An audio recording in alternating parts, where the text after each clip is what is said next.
வணக்கம் நண்பர்களே, விவேகம் பிளேஸ்லேருந்து டாக்டர் ஆனந்தராஜ். கடந்த காணொளியில் உலகில் முதலில் ஏவப்பட்ட விண்கலம் எது, செயற்கைக்கோள் எது என்று கண்டறிந்தோம். இந்த காணொளியில் நமது பாரத நாட்டில் முதலில் ஏவப்பட்ட செயற்கைக்கோள் எது, எப்படி அது பெயர் பெற்றது என்பதை பற்றி அறிவோம். இந்தியாவில் முதலில் செயற்கைக்கோள் விண்ணில் ஏவப்பட்ட ஆண்டு 1975ஆம் ஆண்டு ஏப்ரல் 19 சோவியத் ரஷ்யாவில் உள்ள கஸ்புடின்யார் என்ற இடத்திலிருந்து கொஸ்மாஸ் 3M என்ற ஏவுகலன் மூலம் செலுத்தப்பட்டிருக்கின்றது. இந்த செயற்கைக்கோள் ஆரியப்பட்டா என்ற பெயர் எப்படி பெயர் பெற்றதென்றால், புகழ்பெற்ற இந்திய வானியலாளரான ஆரியப்பட்டர் என்பவருடைய நினைவாக ஆரியப்பட்டா என்று இந்த செயற்கைக்கோளுக்கு பெயரிடப்பட்டது.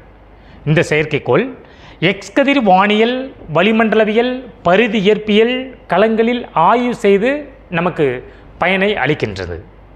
இந்த செயற்கைக்கோளுக்கு பெயரிடுவதற்கு முன்பு அப்போதைய இந்திய பிரதமர் இந்திரா காந்தி அவர்களிடம் ISRO விஞ்ஞானிகள் ஆரியப்பட்டா என்ற பெயரும் மற்றும் மைத்ரி, ஜவஹர் போன்ற பெயர்களை கொண்டு இதுக்கு பரிந்துரை செய்தார்கள்.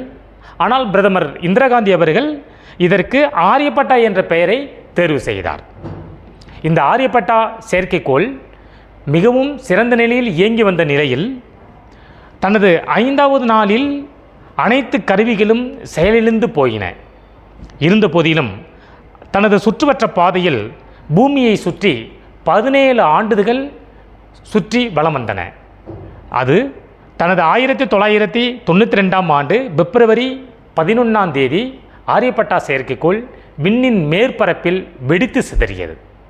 இந்தியாவில் ப்ரிப்பேர் செய்யப்பட்ட இந்த செயற்கைக்கோள் முழுவதும் சோலார் பேனலால் வடிவமைக்கப்பட்டது. இதனை சிறப்பிக்கும் வகையில் பிரதமர் அவர்கள் அன்றைய பொழுது வெளிவந்த நாணயத்தில் ஆரியப்பட்டாவினுடைய படத்தை பதிவு செய்து அதனை சிறப்பித்தார்கள். நன்றி நண்பர்களே.